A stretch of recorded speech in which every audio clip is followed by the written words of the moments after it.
The following hour is a real hour of power. This is Let's JessTalk Radio. Let's JessTalk Radio.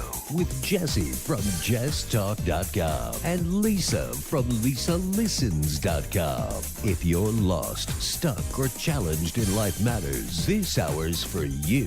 The phone lines are open at 702-731-1230. That's 702-731-1230 or toll free.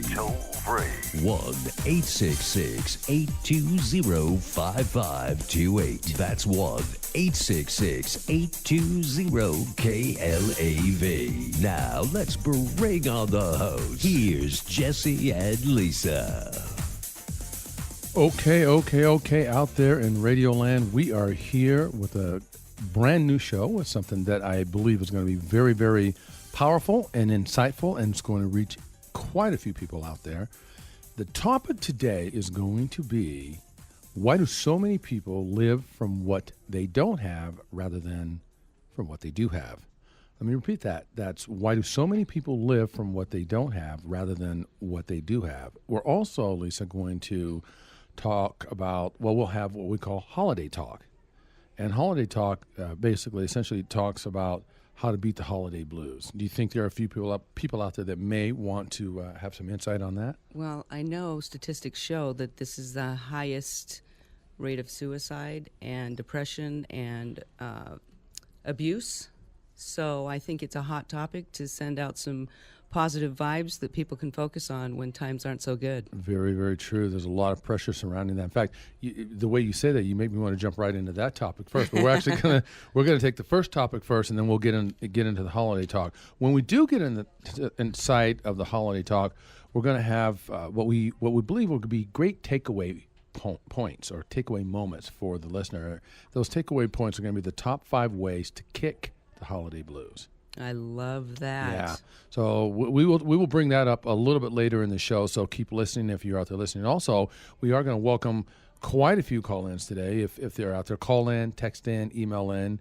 And the ways to do that, number one, if you're in the local area, 702-731-1230. That call-in number again is 702-731-1230. If you're outside of this area and you wanted to have us pay for the call, that would be 1-866-820-5528. Again, that is 1-866-820-5528. You can also text your messages in, which many of you do, to at Lisa Listen at 702-239-5055. 702-239-5055. And then finally, one more mention would be you can reach Lisa at LisaListen at JessTalk.com. So Lisa Listen is all one word at JES as in sugar, S as in sugar, T as in terrific, ALK.com. We get a number of listeners out there that don't necessarily want to hear their voice on the radio, but they want to be heard.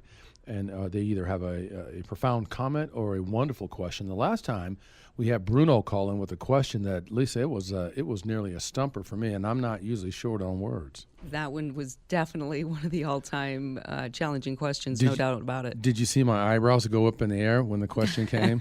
Kind of a Scooby-Doo kind of look. Of course, I muted my microphone so the audience didn't hear that. Did you see me try to shift it to James? Hey, James, would you like to answer that? And Yeah. What did James do?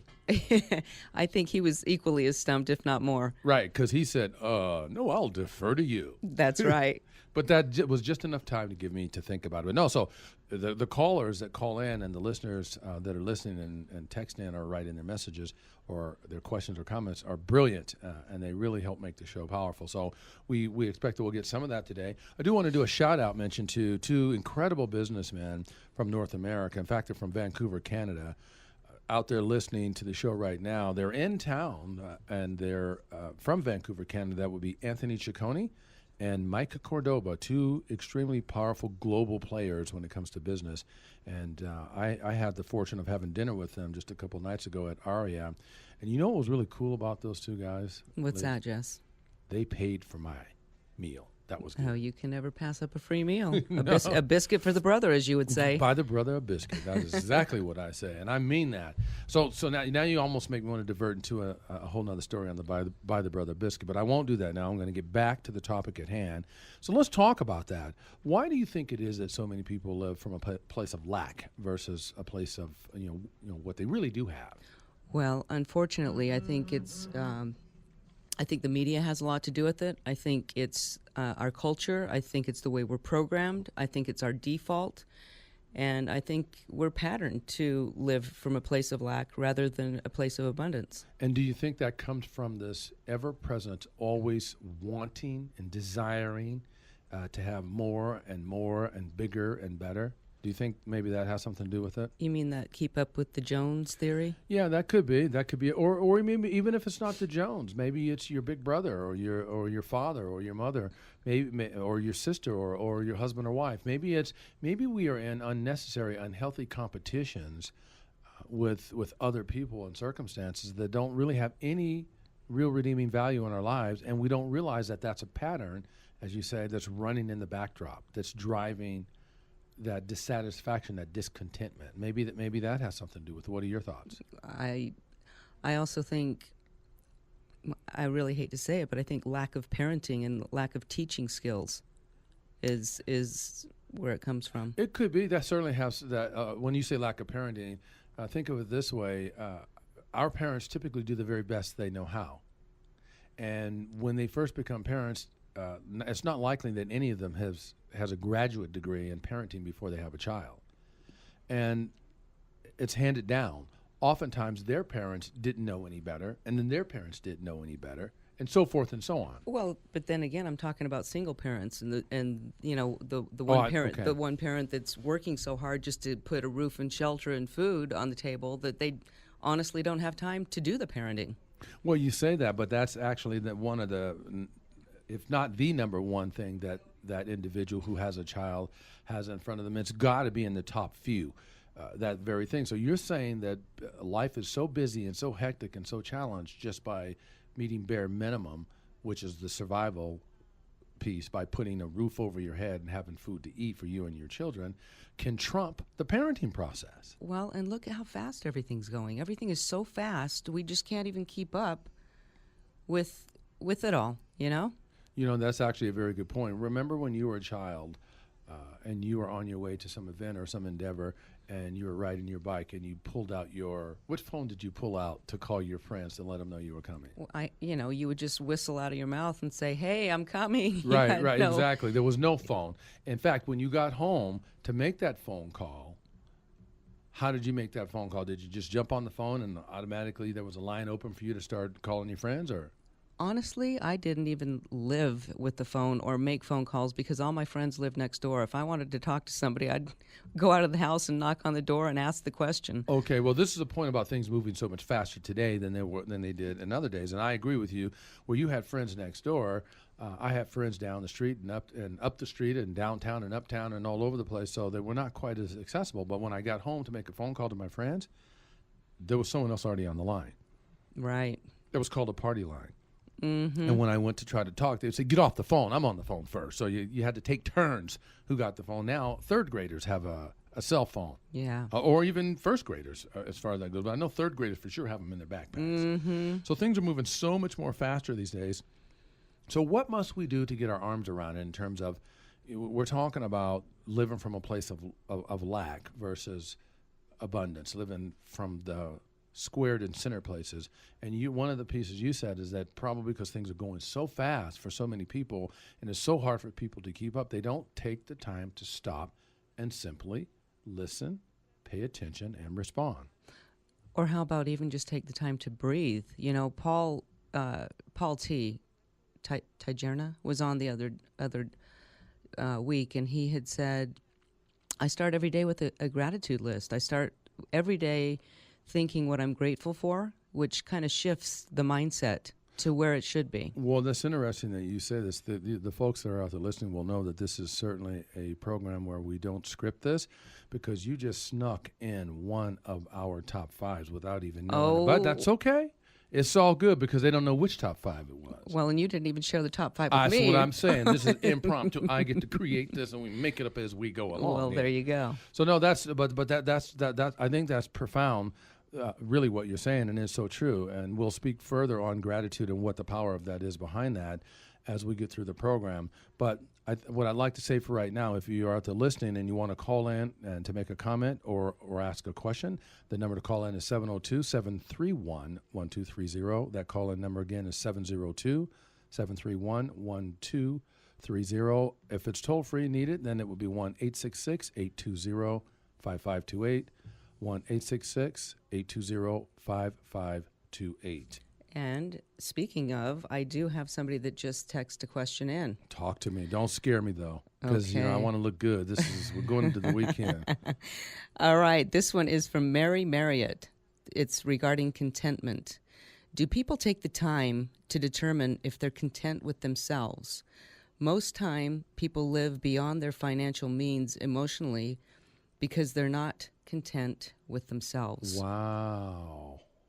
Mary Marriott. That is huge. Mr. Engineer, do we have a drum roll for Mary Marriott? And that question she just gave us, that is a brilliant question.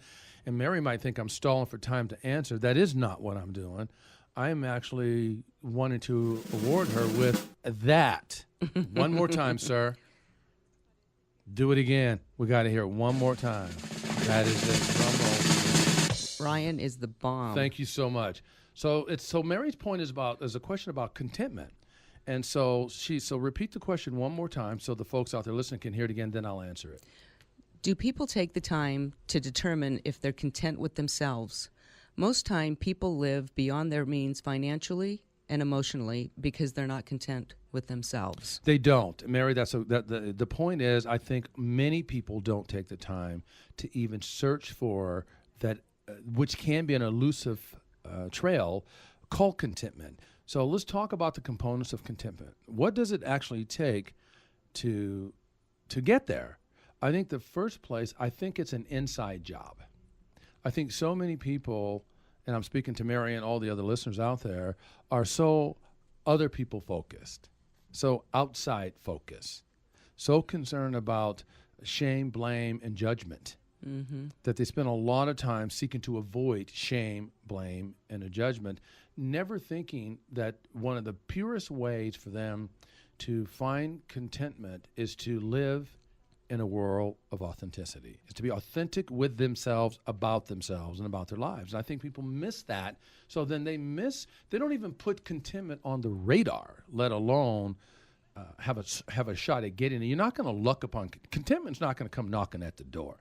But I also think we need to go back to the basics and live a simple life. You know, contentment can be playing in the park.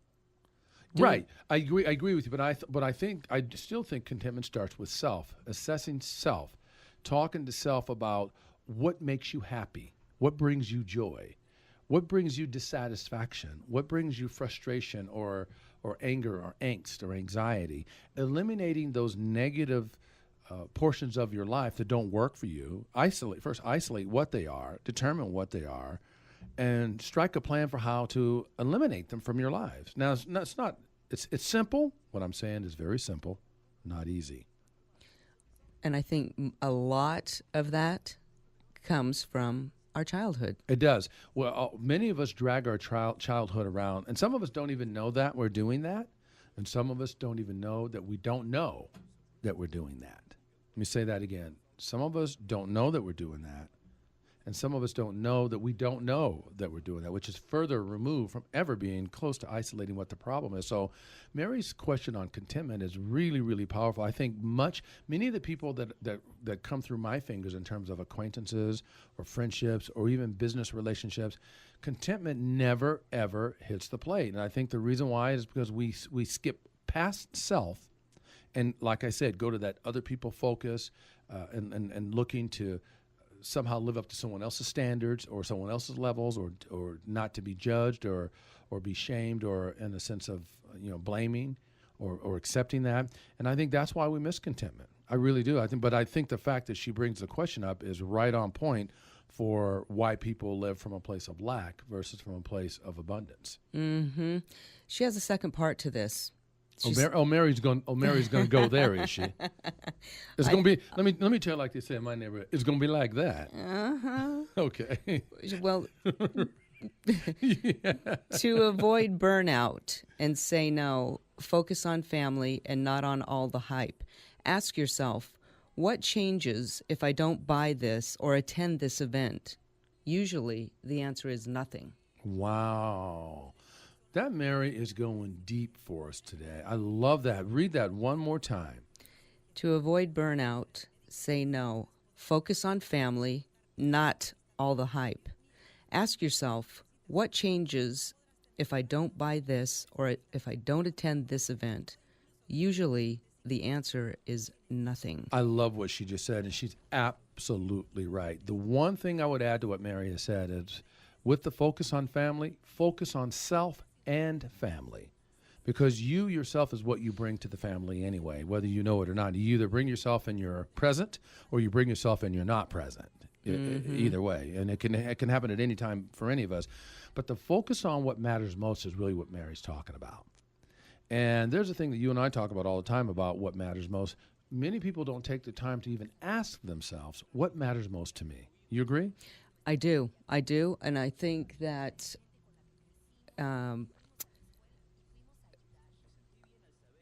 I just had a thought, and I had a brain fart, to tell you the truth. Well, I'm going to come back to that. It was, say it one more, what matters most? Well, I'll tell you what I'll do is I'm going to give you a chance to think about that. We're going to go on a break right now. Actually, that really wasn't all your fault. That was part of me being a little bit too in your face, and I'm going to pull back away from that a little bit. So we're going to stop here for a quick break. We're going to come back, and we're going to have your thoughts, and we're going to continue to answer Mary's question and continue this dialogue. Thank you so much for listening. We'll be right back in a moment. When a cold hits, you've got to hit back. And when your cold comes with both pain and sinus pressure, you've got to hit back even harder. Only Advil Cold and Sinus treats your worst cold symptoms by combining Advil, the #1 selling pain reliever, and a powerful nasal decongestant in a single pill. No other cold brand delivers stronger pain relief than the pain reliever found in Advil Cold and Sinus, the 1-2 punch at pain and sinus pressure. Find it at the pharmacy counter. Use as directed. Robitussin Cofequence number 29, the not-so-silent night. Sorry, hon. Oh, you keep waking me up. I think that's... Come on, it's 3 a.m. I gotta get up for work in 4 hours. Fortunately, Robitussin DM Max now comes in a new nighttime formula for fast, powerful cough relief that helps you sleep like a baby, which is good news for you and the person one pillow over. Robitussin Nighttime. Don't suffer the consequences. Use as directed. Just one more lap, and Eggle will be the youngest winner in... Wait a why is he pulling into the pit? Tom, what the? Just remembered, it's my 18th birthday. I gotta register with Selective Service. Get me the Wi-Fi laptop. But look, registration's important to our country and to me. I can't even renew my driver's license most places unless I register. Tom! And by the time you're through arguing, I'm already done. Guys, register with Selective Service online at sss.gov or at the post office. It's the law. What are you doing Friday morning from 10 to 11 a.m.? How about tuning in to Let's Just Talk Radio? I'm Jesse Farrell with JessTalk Speaking and Coaching. And I'm Lisa of Lisa Listen. Join our weekly program every Friday morning here at KLAV. Tune in where we will empower and inspire you through engaging conversations every Friday morning from 10 to 11 a.m. Here at JessTalk Radio, between our special guests and the magic we create, you'll be left wanting more. Let's Just Talk Radio, Friday morning at 10. Visit our website at JessTalk.com. JessTalk.com. Now let's return to Let's Just Talk Radio. Here again, Jess and Lisa. We are back again live, Lisa, and we have a couple callers waiting in the queue, and I want to pick up those callers very, very shortly. I interrupted your chain of thought. And so just give me a little, did you pull that back? I did. Thank you very much. It was about that we aim to please so many people. And also, I want to talk about perfectionism. As a connection to that whole aiming to please. And when I talked about other people focus and serving others instead of self and all of that. And what matters most. And what matters most. Yes. Okay, I'll put that in my brain for the whole memory campaign going on. And what I'll do is I'll take the caller. We'll take these two callers and we'll jump back on that. Okay, perfect. So let's, Ryan, who's that caller in the air? Madeline. Let's take Madeline. Madeline is on the line right now. Madeline, are you there? I'm here, Jess. How are you today? I'm doing outstanding. It is awesome to hear your voice. Glad to hear that you're tuning in and that you're listening, and cannot wait to hear what you have to put on the table for us. My response is basically to Mary's comment. Yes. And number one is that most people don't know what matters most to them as an individual and as a person. They're not aware of what their personal needs are. Very, very true. They just keep groping for anything and everything because they believe the hype that's out there. The media, Nice. Our socio-economic structure, all of that has a tremendous impact on most individuals or all individuals. And I think that is probably something to focus on. I think that's a very valid point, Madeline. And let me ask you this. With that being said, of the people that come through your fingers, and there are many, and I know, especially over the years, and this is just a speculation, so don't feel like you have to go into a big science project on it. Think about the percentage of people that have run through your fingers, whether they're acquaintances or friendships or relatives, all of the above, all in that same sphere. Percentage-wise, how many people do you think live their lives and miss that very point that you're making? Probably, maybe at best, at absolute best, maybe 1%. Wow. So you're saying 99% of the people that you've had some interaction, whether it's shallow or deep, that in conversations that they're missing it. 99% of the time their focus and their priorities and their objectives are all out of whack and not focusing on what matters most is what you're saying.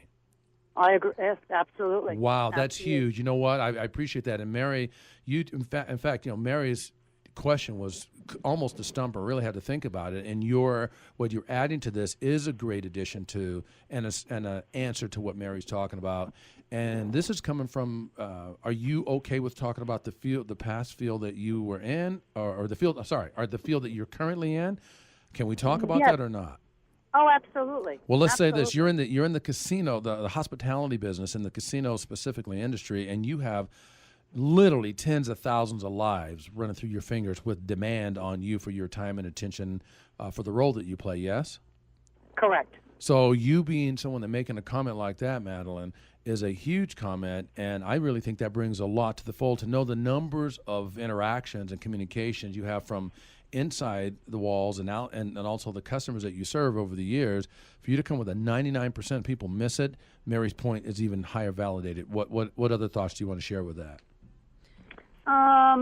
Everyone is just out to the people that I'm involved with and that I meet on a daily basis in the business field are just out to prove something to somebody else. There we They're all go on again. stage. They're all on stage. There we go again. Now, you want to know something? Let me just say something to you, Maddie. At the end of the day, whether we believe it or not or know it or not, on some levels, and it slides on a continuum, we are all on stage. But when you're on stage, if you step on that stage of life with a great measure of authenticity, which you do, let me just say this to the listeners out there. I have spent some considerable time in your space, also working with you in the past in my former career, some 13, 14 years ago. And you are the someone that thrives from authenticity. If someone doesn't want to know, they better not ask you.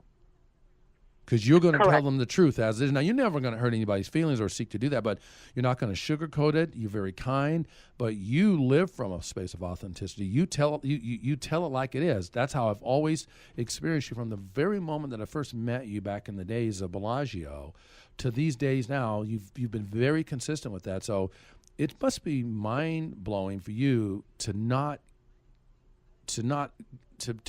sit and go, how do they not get it? It's simple. Mm-hmm. Because you do it so succinctly. But it's always a work in progress. For sure. We as individuals have to always strive to be a better person, to be more authentic, to know who we are and what's most important to us.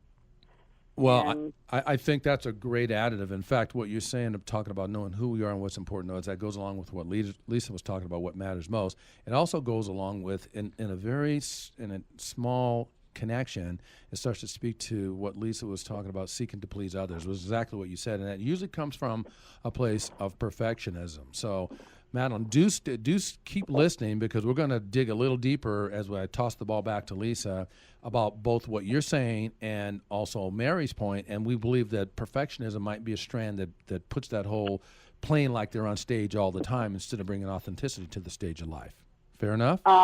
I agree. I agree 100%. Absolutely. Well, we appreciate your call in. You're awesome for doing so. And we will definitely keep listening, because there's going to be some more magic on the show for you to take in. Sounds good to me. Talk to you soon. Thanks, Maddie. Thanks, Madeline.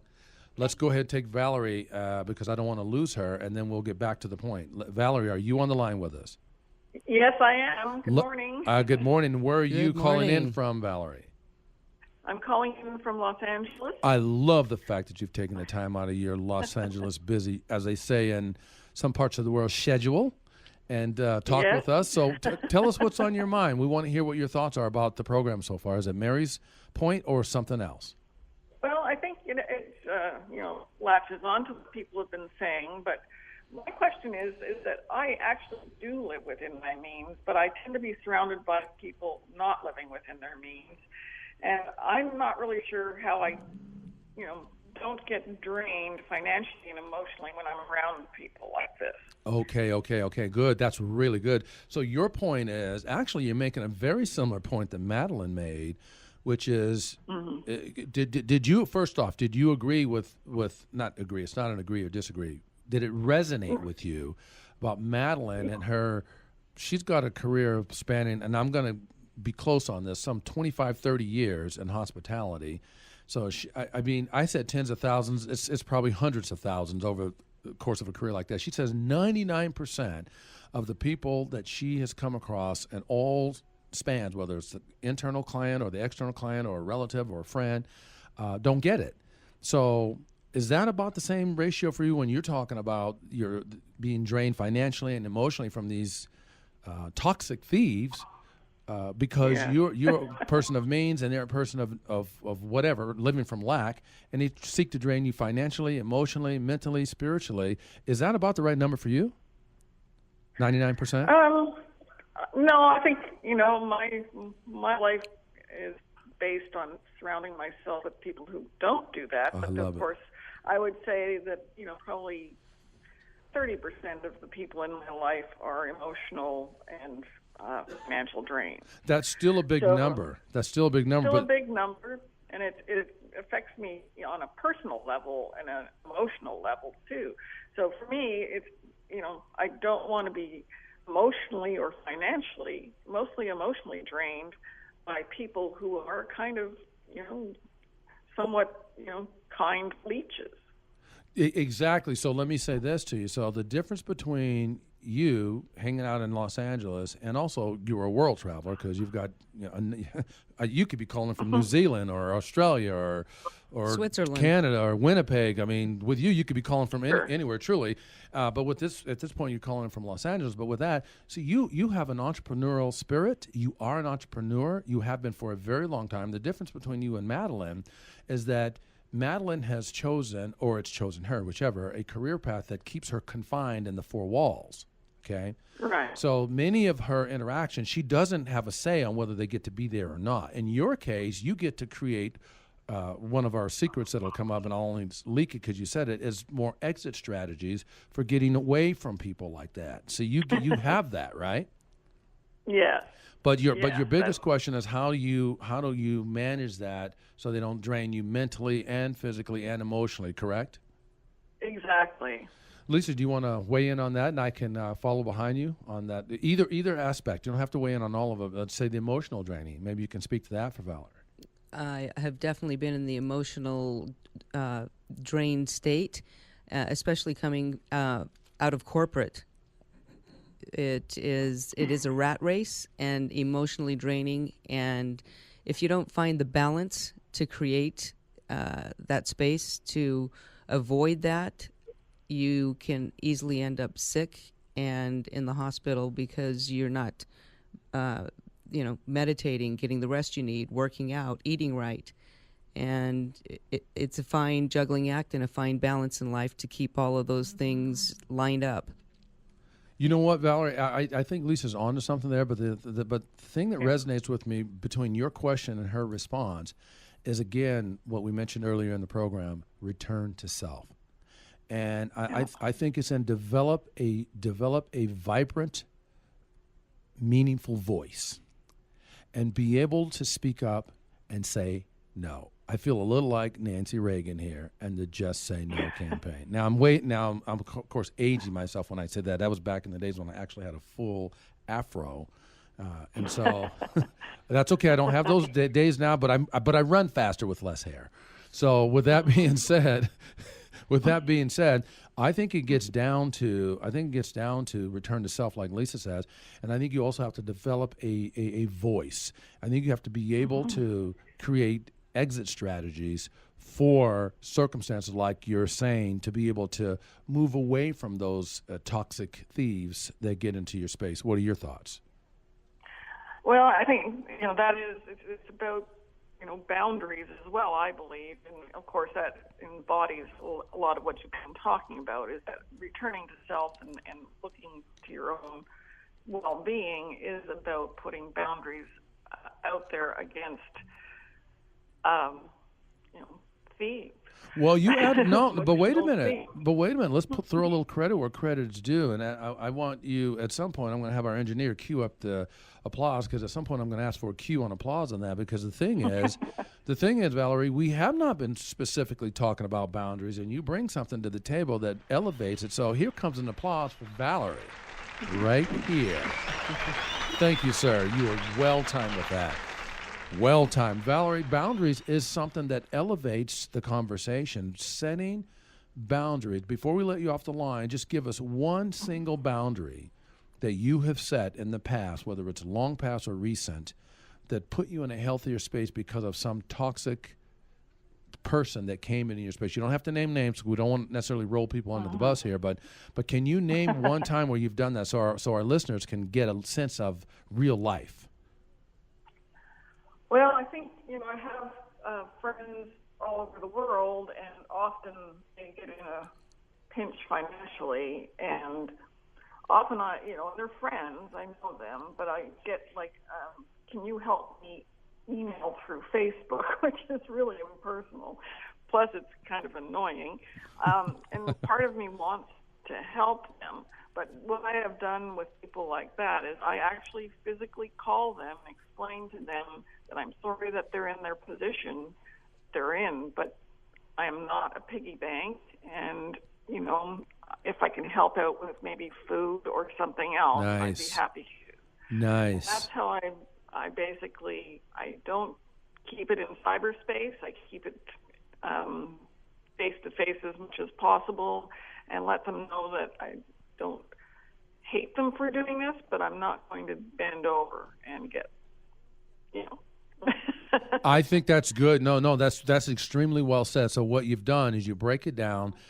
You know what you do? You do a classic thing I used to do when I was in the casino industry. I had a ton of demand for everything from show tickets to rooms to limos to Lear jets, and you name it. I mean, it's really the sky's the limit for sure there. Yeah.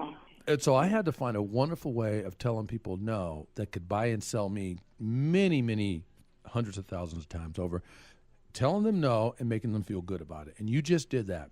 You said no by saying yes to what you're willing to do, by saying no what you're not willing to do. So you put something out there that you are willing to do, like you just mentioned. No, I won't be, let me help you with this versus, the request for money for people that have no business and no means asking you for that. So you help them find other pathways. So you're not completely dropping them, but you're not going to let them drain you financially for a request that is illegitimate, basically, right? Right. And, I guess what I have been trying to put in place with people like this, and not doing all that much, but still, it's about keeping the control on my side. Absolutely. And it is about self. If I want to help somebody, that's a sense of self, but it has helping somebody on my terms, not on their terms. I absolutely love that, and see more people ought to practice that. So what I'm going to do with that is we're likely going to tickle back on that throughout the program. So continue, please, listening to this, Valerie, because I know that there's going to be some more added value, and we're going to probably make a reference back to you on that, because you too, like Lisa, are sneaking in some of my top 5 stuff that we're about ready to start to unveil here. Just so you know, so you are so on the right track. I'm going to let Lisa say a nice hello and goodbye to you, and then we'll keep on rolling. Valerie, we certainly appreciate your support, and you go out and make it a great day, and we will be talking to you in the very near future. Exactly. Same to you guys. Thanks so much, Valerie. Thanks for listening. Outstanding. Was that really good?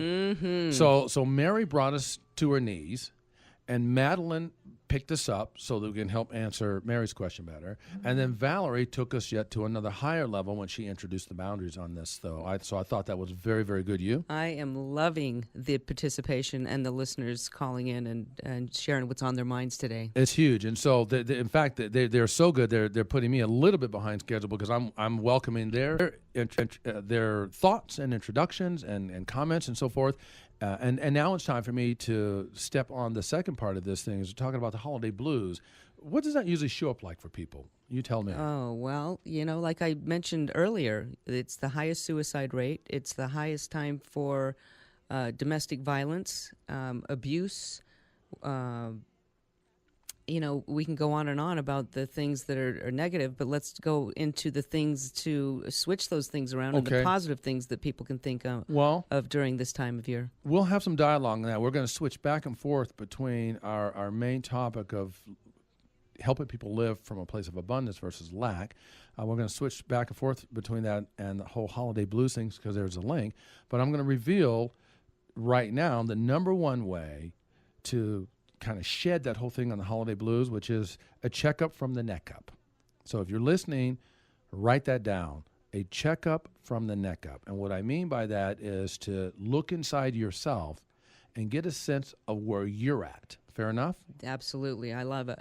That and we can talk more about that as we go along, and also reveal the second of the top 5 ways to stay positive through the holidays and not be sucked in by the holiday blues is don't overserve. Don't overserve, working so hard to please others.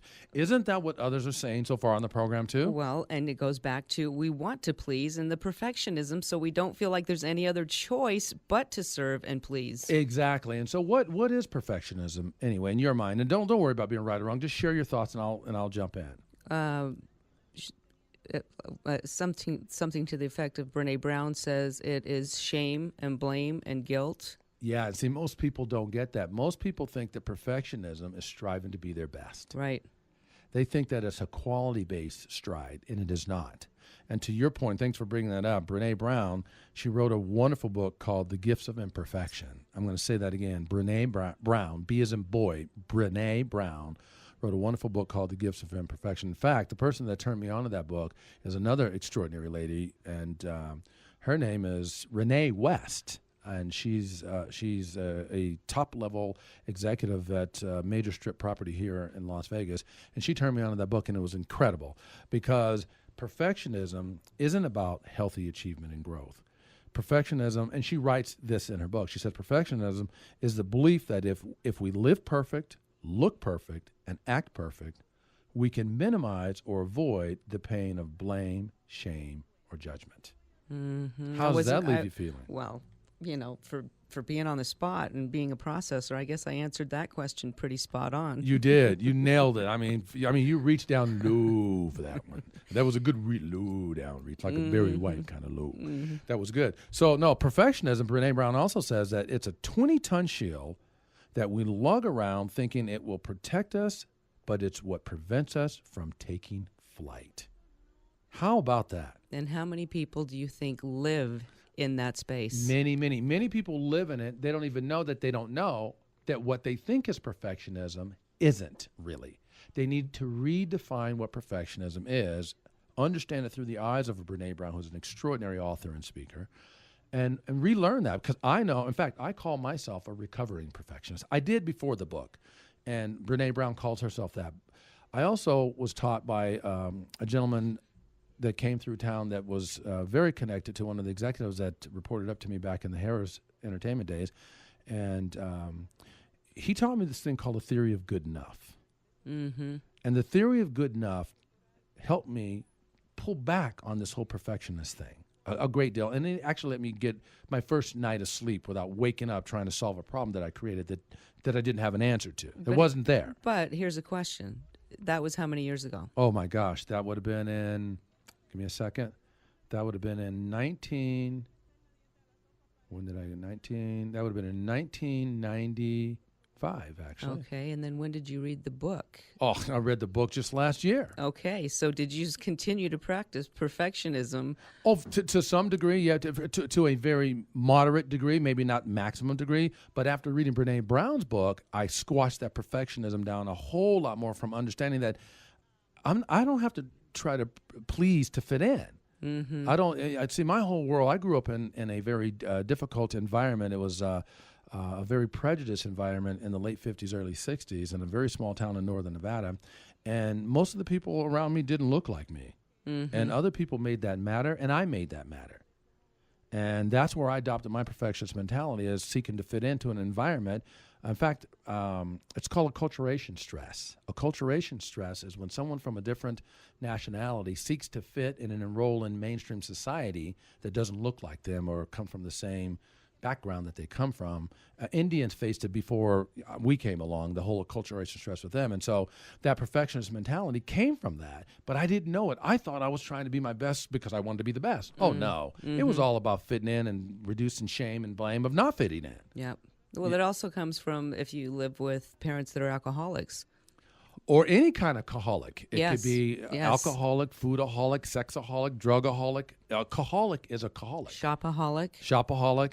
Which it's the holidays. So. Yes. So we're talking about holiday stuff. So a alcoholic is someone that comes from a sense of longing, of missing. And they turn that machine on to aggressively go after that missing, that dopamine and serotonin, the dopamine being the go get it, and the serotonin meaning I got it. Mm-hmm. Those people that become alcoholics, the serotonin doesn't kick in and say that's enough sex, that's enough wine, that's enough food. Or drugs. That's enough drugs. Well, how about no drugs? So you almost trapped me on that one. So let's get back. Let's get back on perfectionism. So on perfectionism, it's not about healthy achievement and growth, and that's what most people think. Mm-hmm. Share your thoughts. I think that if anybody could take anything out of today's show, that message right there alone, if you can take that. If you suffer from any of the things that we've talked about, pleasing others and putting everybody first and not putting yourself first and foremost through this holiday season, because you are, in fact, the role model for if you have children or if you're at work or whatever the situation is, it's self and you first. Because if mama ain't happy, ain't nobody happy. I totally agree with that. And that's so true. And, you're right on the point of that. I think so many people are looking for that approval and acceptance. In fact, in Brene's book, again, I mentioned it's the Gifts of Imperfection. She says perfectionism at its core is about earning approval and acceptance. And that's what didn't even know that's why I was doing it. It was such an awakening. I was so thankful for Renee West for offering up that read for me. It was extraordinary. It was life-changing, actually, if you really want to know the truth. Well, and I also remember a day that somebody asked you a question in the last 5 years, what does Jesse want? Oh, my gosh. It was a simple question. I do this thing through our coaching program, where the first place I start with people is what I call a wants analysis to determine what they want. And when the tables were turned on me, I was blown away that the help that I went to seek, this professional said to me, well, what do you want? And I went to answer it, and I started gibberish. And she said, no, I want to know what you want. And I continued with more gibberish. She said, no, the question is, what do you want? And I said, huh? I had no freaking idea. I had never asked myself, what does Jesse want? And that comes from the perfectionism and pleasing others and not pleasing self. Exactly. And then I another cool professional turned me on to a book called What Matters Most by Hiram Smith, and that got me on the path of determining what matters most to me based on my values and the roles that I play. And going back to Mary's question and points earlier about contentment, I think that perfectionism and what matters most are all conduits to get to contentment. and to rid yourself of that perfectionist mentality, become a recovering perfectionist and an aspiring good enoughist. And here's the thing, we're 50-something, and it took us 50 years to figure this out. So, again, to go back and say you don't know what you don't know until you're asked the question, and that is in fact where the work begins. It does, and to further define it, just to take a couple levels deeper on this, on the gifts of imperfection. Another key point I think that the listeners will be, blessed to hear or feel good about hearing, is that most perfectionists, if you recognize that in yourself, if you don't, you should recognize it in this conversation, but most perfectionists were raised being praised for achievement and performance, grades, manners, rule following, people pleasing, appearances in sports, that kind of stuff. And so you kind of get locked into that. When Mary talked about contentment, people are striving for that. That's not where contentment is found. It's found in being who you are, who you were born to be, not who someone else wants you to be or someone believe you should be. And I think somewhere along the way we adopt this dangerous and debilitating belief in the system, our belief system, thinking that I am what I accomplish and how well I accomplish it. That's what I think. That's where I think people get stuck, and that's where I think the lack of contentment settles in. Well, and I also think that people, as far as their jobs, they fall into a job. They don't pick the job, and then they become they become self-serving in this job, and then they become so miserable because they're not living a life of passion, of where they really are serving the world with their gifts and talents. People will live 20, 30 years in a career dreadfully hating every bit of it. Have you ever seen the faces on someone, of folks that have been in a 25, 30-year career? I am one of them. No, you're yes, not. I've looked, no, you're not. I was. Thank you. I was. Yes. Not only that, you did not. You were lucky. You had great genes, and you did not take on the facial expressions and looks of people like they look tired, burnt out, frustrated, barely making it. But when people get on a path of the vocation path, as you mentioned, now your vocation comes from the Latin word vocare, which means to call or answer a calling. So when you discover your vocation, your passion, your purpose, the gifts that are within you, is it really work? It's like James Michener talks about, the master of the art of living is making little distinction between your work and your play. When you are in your vocation, there is no distinction between work and play because it's happening simultaneously. Well, I'm living that life now. You're living that life now, yes. And so I think that we hit on all cylinders on these points here, and I do want to reveal a few more of our top 5 ways to stay positive through the holidays. I want to continue to thank Mary for her call-in, comment, and question. It was both, because it's extraordinary. And you and Valerie snuck out some of my little secrets, but people didn't know. But I'll repeat the top 2, and I'll give a couple more. Top 5 ways to stay positive through the holidays. Number 1, check up from the neck up. Number 2, don't overserve working hard to please others. Think about pleasing yourself first and bringing a healthy person to others. And 3, surround yourself with the most positive villagers throughout the holidays. Villagers would be your friends, your contacts, your associates. Surround yourself with the most positive villagers. And the 4th of the top 5 ways would be create excellent exit strategies for those toxic or negative people. And as Valerie said, set boundaries there. Don't just set a boundary and stay in it. You can also set a boundary, but leave those situations that don't serve you that way. So those are the top 4. We'll come back for the 5th one in a very short moment. But I wanted to say to you, as we toss the ball back and forth between this great dialogue, this conversation we're having, and the folks that are calling in and writing, it's hard to keep up with the people that are also texting in and bringing in questions. But the one I want to offer is a question that came in that says, how do you do it, Lisa? How do you keep it all together? Well, I briefly touched on that earlier. It's one of the first things that I always do when I don't know what to do is I go meditate. Meditation is key to my life. If there's an answer that I need, I go to meditation. I work out. Eating right is crucial. Thank you, Paul T., for all of the gifts that you've taught me. And another shout out for Mindy. Mindy has been a big part of that as well. So I think the balance, the fine balance of all of those things in life is what creates the best me. I like that. And then I think all the listeners can gain some value, both men and women, boys and girls, women and children, all can certainly gain some value from that. I think as we close in on one of the key things that we walked into about this whole perfectionist mentality, because I think a lot more people have it than realize it, and those of us that do have it don't realize what it really is until you read something like The Gifts of Imperfection. And I think healthy striving is really where it's at. Healthy striving is self-focus. It's how can I improve, not what others think of me. My point, perfectionism is other focus. What will they think, not what I think, and that's where a lot of the focus is. I think understanding the difference between both is in itself healthy, and perfectionism is is so critical in laying down that shield, as Brene Brown puts it, and picking up your life. Lay down the shield and pick up your life. And I think these are certainly ways to do it.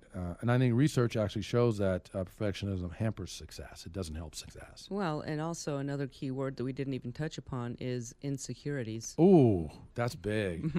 Get that a round of, can you get an applause thing going for Lisa on that insecurities? That's huge. Now, we don't have time on the show to get into insecurities. Well, then they're going to have to stay tuned. Round of applause for Lisa. Thank you. Thank you, Ryan. Thank you, we Ryan. Will have to get into that. That's very, very, that's sage. In fact, we can do a whole program on insecurities and alone. Fears. Well, and I think fears and insecurity kind of go along. I think there's a really strong tie between the two. I think they go along quite well. But that is a brilliant piece for a show upcoming, because at the end of the day, this is Let's Just Talk. So we're just talking here, creating great conversation. And let's not forget, next week's guest will be Danny Vegas. Danny Nice, Vegas yes. is a local celebrity in his own town, and he is known for so many things. I don't even know where to begin to speak about Danny. Right. That is good. He is going to be a wonderful guest. He's got some good stuff to share, and he's been at it for quite a while. We'll get his insights when he's on the show. What we will do, though, is if you at this point it may be tougher to get a call in. If you can sneak a call in right now, that number is 702-731-1230. 702-731-1230. If you're not, if you can't get into the line, we do appreciate you calling anyway. I do want to reveal that fifth of the top 5 ways as we said, to stay positive through the holidays and kick the holiday blues. We're going to list them in order, and then I'll drop in that fifth one. And it is number 1. The first way is to check up from the neck up. Number 2 is to don't overserve working hard to please others. The third way is surround yourself with the most positive villagers through the holidays. The fourth way would be, again, create excellent exit strategies for those toxic or negative people in your life. And as Valerie add some boundaries to that as well. That'll help. And then the fifth and final is one of my all-time favorites, is gratitude. Start every day with a quick note of gratitude. Write down what you're grateful for. It takes 1 minute, 2 minutes at best. I'm grateful for my health. I'm grateful for my family. I'm grateful for my children. I'm grateful for I have all my teeth. You can go on and on. Just whatever hits your mind, even if it's 5 or 7 or 10, whatever things that you write down. Spend every morning, the first morning, writing down what you're grateful for. But to add to that, sit 5 minutes at least, and sit with those 5 things that you write down. And think about, I'm grateful for my family and for my health, and whatever those things are you write down. And really, really let that become one with you. Absolutely. This is about how to maintain an attitude of joy, living with joy in your life, how to bring it in, sustain it, share it, live it, and love it. This has been a great show. Love the conversation. Absolutely had a brilliant time with all of you listeners out there. Thanks for the call-ins. And Lisa, you were extraordinary today. Give yourself a bow. They cannot see you, but I see that. Thank you to Ryan. How about a curtsy? Do a curtsy. There you go. Even better. Woo! We will see you next week with same time, same show, with something more provocative to bring to the table. Thank you for listening.